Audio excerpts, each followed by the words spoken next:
I work at a big company, and I can earn enough for both of us, so don't worry, Eric assured me amidst our engagement. However, he underwent a transformation upon our marriage. It became a daily ritual for him and Larry to insult me. In addition, Eric reduced living expenditures and assumed charge of all finance. Even though I was the one who cooked all the time, he never stopped griping. Stoned out of the house after telling Eric I wanted a divorce, completely exhausted, I happened to run into Larry later on. "Hey, I heard you're getting a divorce now," he informed me, to which I said, "You must be mistaken for someone else." My reaction was one of shock. In a mocking tone, Larry remarked, "Don't pretend. Don't bother me with financial matters. We're no longer a couple. Remember, I am not going to lend you any money." His vanishing into the throng occurred before I had a chance to reply. As the curious looks of passers-by reached my neck, I couldn't help but burst into laughter. What a jerk! Ignorance is his virtue.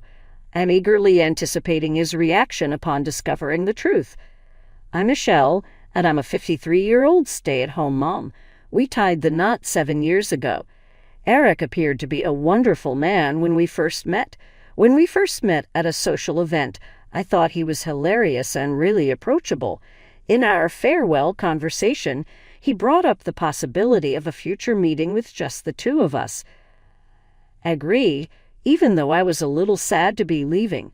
He brought up the fact that his ex-wife had a son named Larry when we first began dating. A few of times we went out to supper together, and Larry was in 5th grade. He inherited his father's amiability and intelligence. I chose to start talking a year later on the same night that Eric proposed. You are aware that I reside with my parents and hold a part-time job, aren't you? My health took a major hit when I started working for a very demanding corporation soon after finishing college, I explained. Is that correct? Quitting must have been tough, Eric responded. I think long hours will be difficult for me in the future, he said. With a sympathetic smile, Eric reassured her, Don't sweat it. Never leave the house. I am able to provide adequately for our family thanks to my job at a large corporation. I took solace in his words and agreed to his request. My heart swelled with joy as I met a wonderful man and imagined a blissful married life ahead of us. In fewer than 6 months, I never thought I would feel this down. The way Eric and Larry acted altered significantly as we acclimated to our new family of 3. They began to make fun of me at everything I said or did. "Mom, have you gone to bed yet? My sandwich is missing." Larry walked into the bedroom before school and questioned, his face contorted in a frown. "Yesterday, I was helping out in a local park with weeding, but I was unwell with the heat. The previous day, I had already begun to feel ill. It must be great to be a housewife, simply lazing off all day," Eric replied in response to my request for assistance, before he scowled and refused. "Like you, I require my days off as well. Allow me to relax."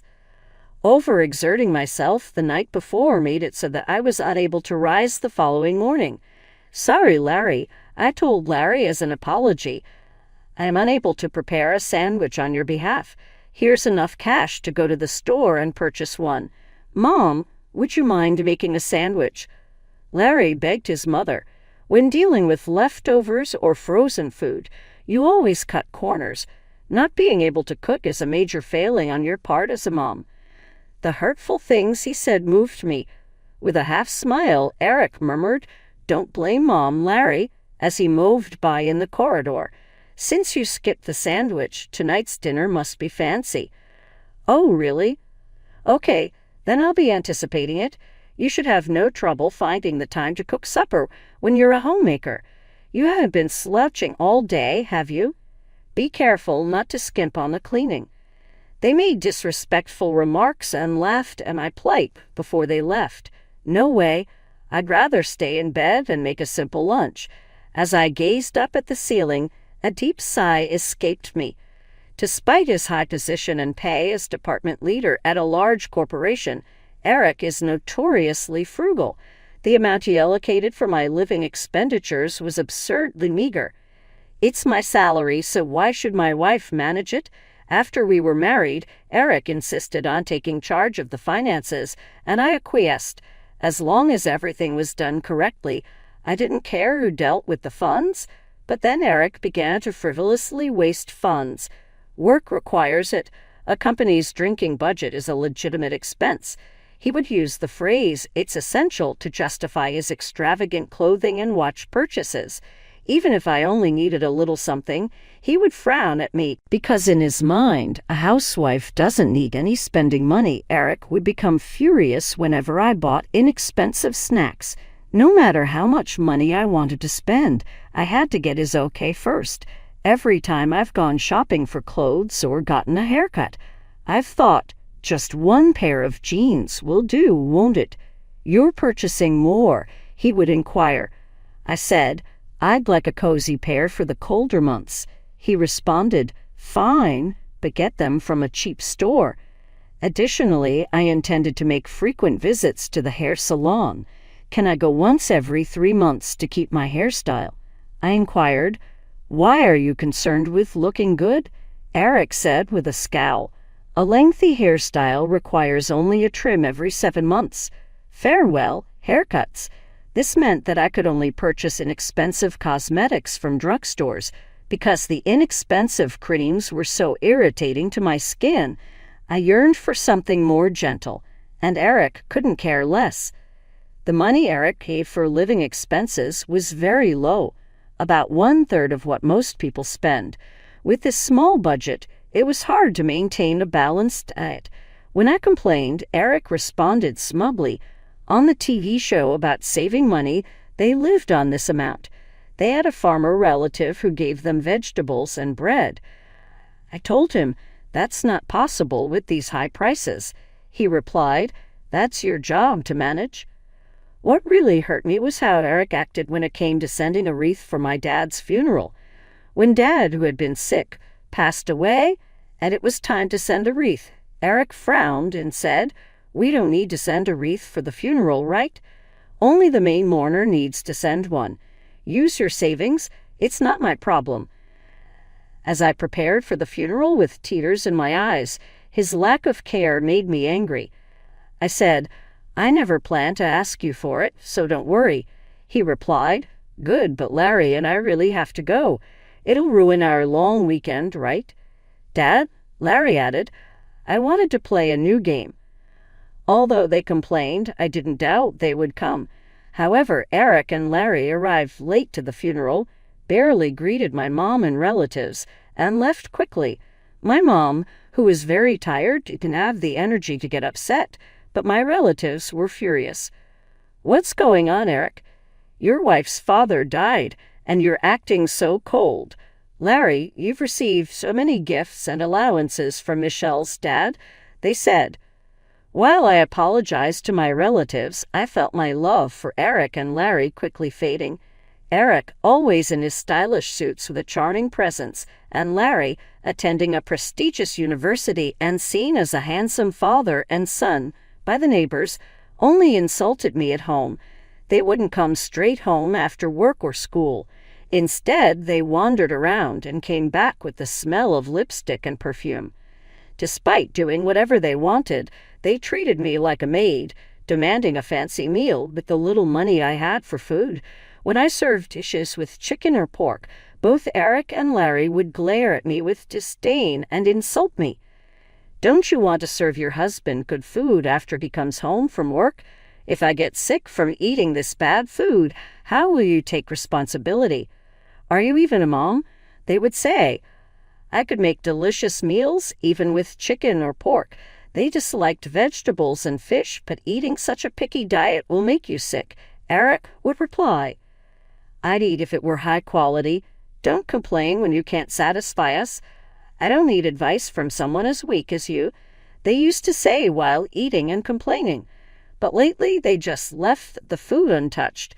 Yet if I didn't cook, they would yell, "Are you slacking off even though you're a wife?" I would eat the leftovers for breakfast or lunch the next day, but tears would well up as I wondered for whom I was cooking. Their meals consisted of store-bought sandwiches, instant noodles, and snacks. Eventually, Eric was diagnosed with prediabetes during a company health check, and Larry started gaining weight. It was inevitable.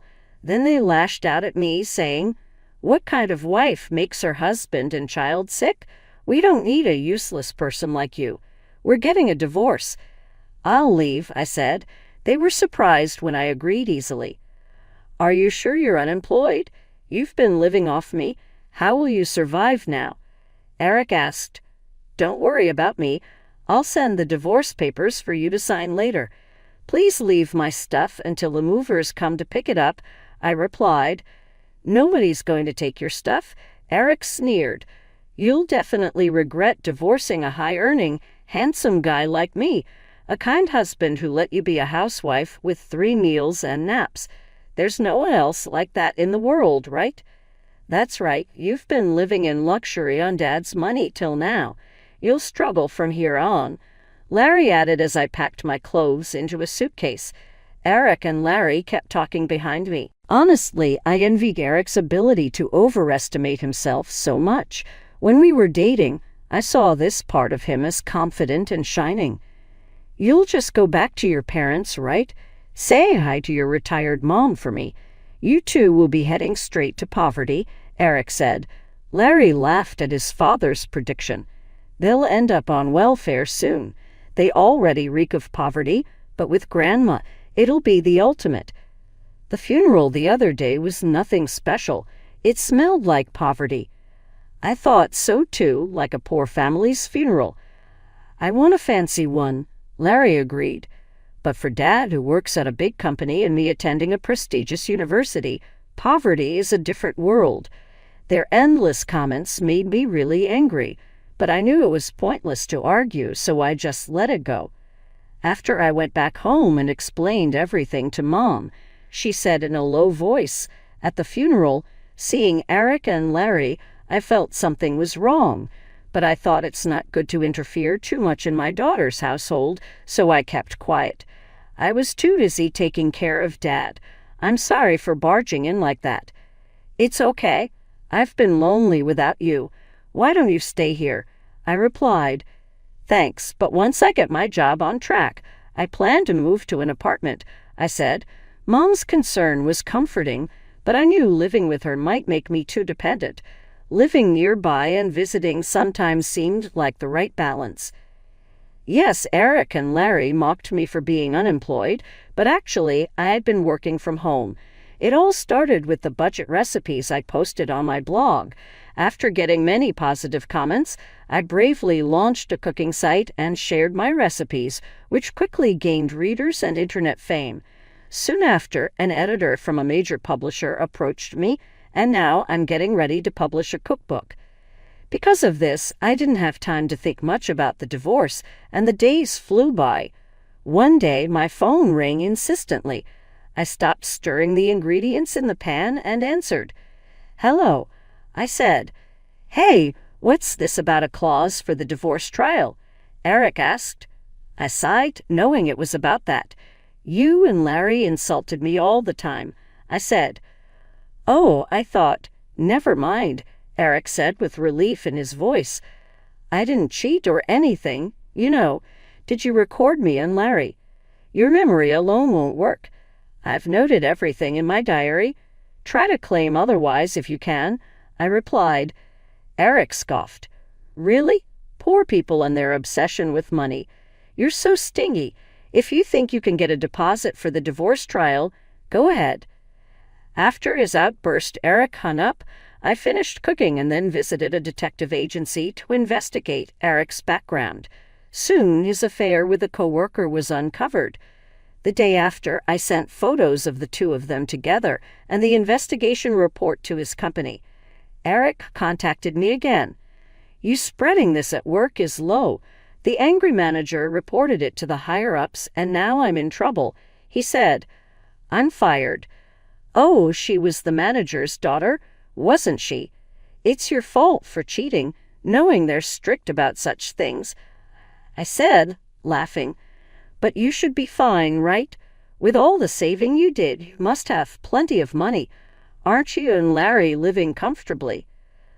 Larry moved into a dorm this spring because commuting was tough. I prepaid dorm fees and have apartment loans. My savings were drained by that woman. She was two-timing me with a younger guy. Eric replied, "Sounds tough for you, but it's none of my concern." I said, "Oh, and about the divorce trial deposit, I'll also take half the value of the apartment for property distribution. When the invoice arrives, please transfer the full amount to my account." I heard Eric yelling on the other end, but I hung up without caring. One day, while returning from shopping in town, I bumped into Larry. He was dressed in his usual flashy clothes, with piercings all over his face and an eye-catching hairstyle, making him easy to spot from a distance. Seeing me, Larry raised his hand in greeting. "Hey, heard you're getting government assistance now."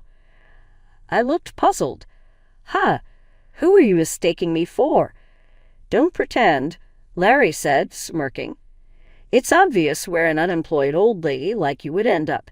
If you had just followed me and Dad, you'd still be living a comfortable life.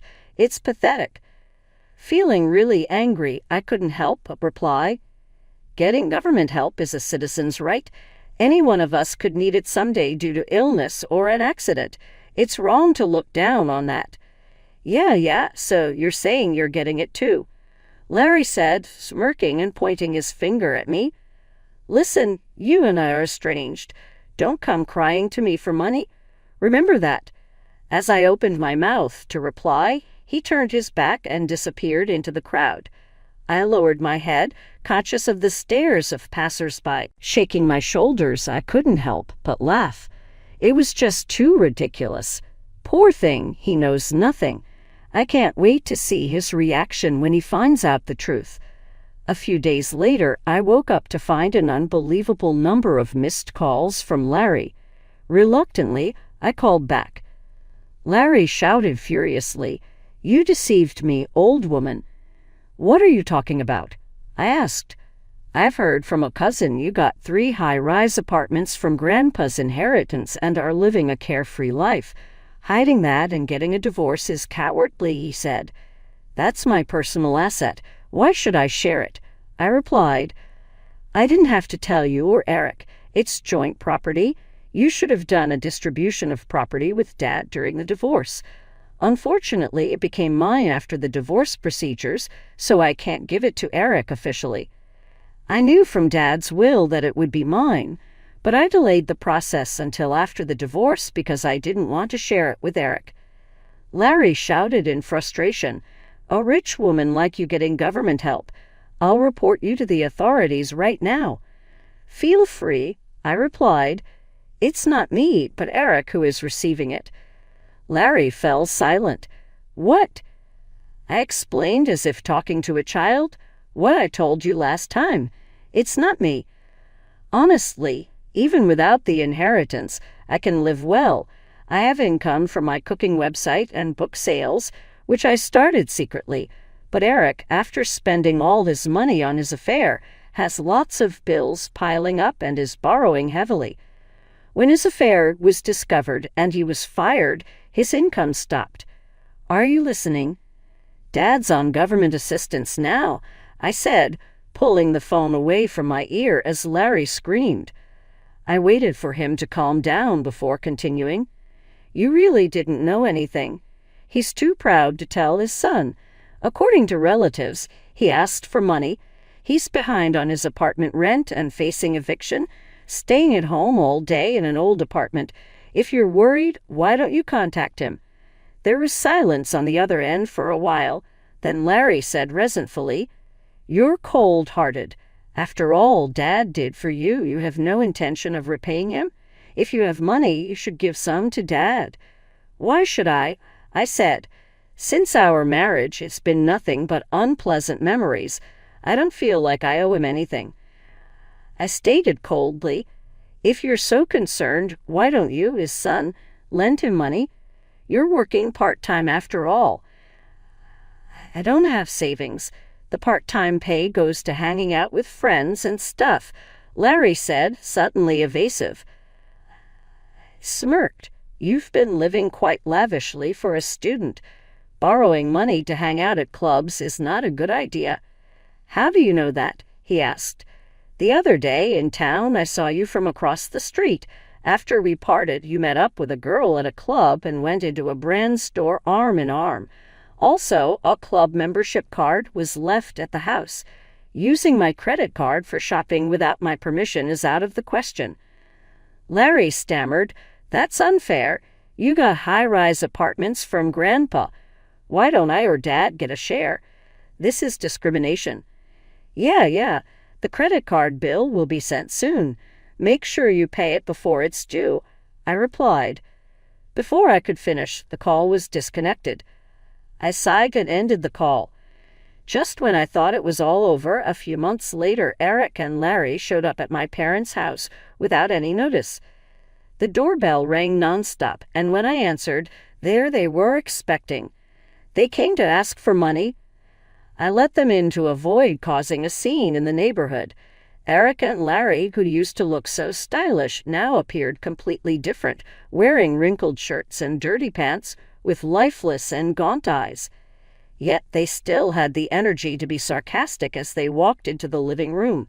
Eric looked around and sneered. "Same old house, huh?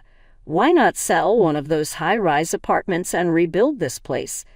Do something nice for Mom, living miserably on her pension. This is Dad's house, and we like it this way. More importantly, when are you two planning to pay me back? You're past the deadline," I said.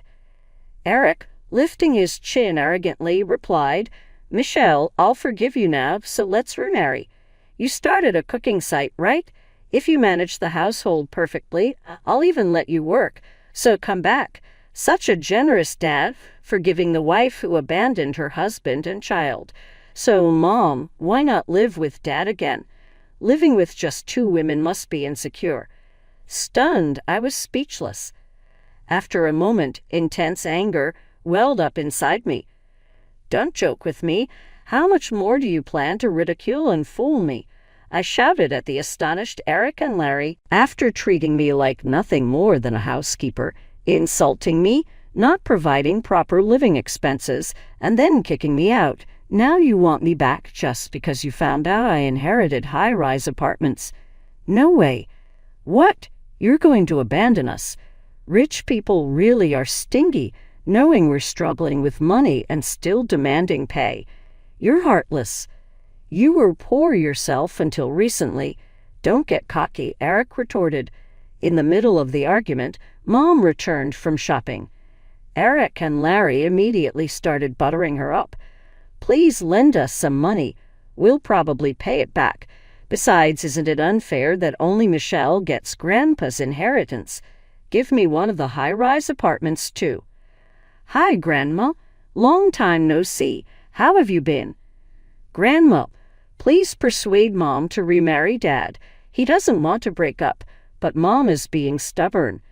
Mom, surprised at first, changed her expression upon hearing their words. She placed her shopping bag on the floor and let out a deep sigh. "So shameless, both of you," she said. "What?" Eric and Larry responded, confused. "I'm telling you to have some shame," Mom shouted. Suddenly startled by her loud voice, Eric and Larry were understandably confused. Mom usually never scolded them sharply. "I've heard everything about the divorce from Michelle. I can't believe you have the nerve to show up here," Mom said firmly. No, Michelle's exaggerating. You have to listen to our side too," Eric said quickly. "That's right. Grandma, Mom is quite the liar," Larry added. "I remember how well you two behaved at my husband's funeral." Mom cut off Larry's words sternly. "Are late not greeting me or the relatives, yawning through the service and leaving before the coffin was sent off, and now you dare ask for his inheritance. Go back to sleep." She escorted Larry and Eric, who were taken aback, to the front door, where she gave them one final stare. "Our acquaintance with you two has diminished. Stay away from this place. I will contact the authorities if you do." Mom closed the front door and threw their shoes out the door, making them depart in their socks. After Eric's lawyer warned him that suing would increase the expense even further, he continued to delay paying me. Eventually, he reluctantly sent the funds to my account. Eric was unable to secure employment after losing his previous position. When word got around about his financial predicament, his in-laws stepped in to pay off his obligations. After Eric's actions, they went to my parents' house to apologize. Subsequently, after failing to secure employment, Eric went back to the countryside and pretended to assist with the family's farming. But word of our divorce got throughout the community, and when it did, everyone from kids to grandmas pointed and laughed at him. Even with a degree from a prestigious university and a job at a huge corporation, there's frugal Uncle Eric. They would complain about how useless it is if one's wife dumps them because they're too haughty. His wild spending led to the dissolution of his marriage to his first wife. He'll never change. It was humiliating to be teased by the locals. I cut off all communication with Eric after he insisted on marrying again in an effort to salvage face. After the money ran gone, his mistress evidently lost interest and left him a long time ago. I tracked her out with the aid of the detective and collected the security deposit for the divorce trial. Additionally, I had Larry repay the funds he had illegally charged to the credit card. Larry started skipping lectures and acting carefree despite being enrolled at a famous university and on course to follow in his father's footsteps of success. This resulted in dismal grades and, ultimately, expulsion. Although his loved ones were concerned, Larry's haughty remarks turned them away. A heated argument ensued between him and Eric, during which he adamantly stated, "You're my father, but you won't help pay off the debt." They no longer communicate with one another. Larry gets by on part-time work and lives alone in a little apartment. The days of frivolous spending and snarky comments supported by his substantial income are over. I find it to be a welcome shift. Along with the success of my recipe website, I have recently inked a book deal. The high-rise apartment my dad left me was on the top floor, so I went there. The high-rise is conveniently located near our family home, and Mom is still in good health at 75 years old. I have a secret getaway to a hot spring planned for Mom's approaching birthday. Despite the failure of my marriage, I am determined to maintain a strong bond with my mother.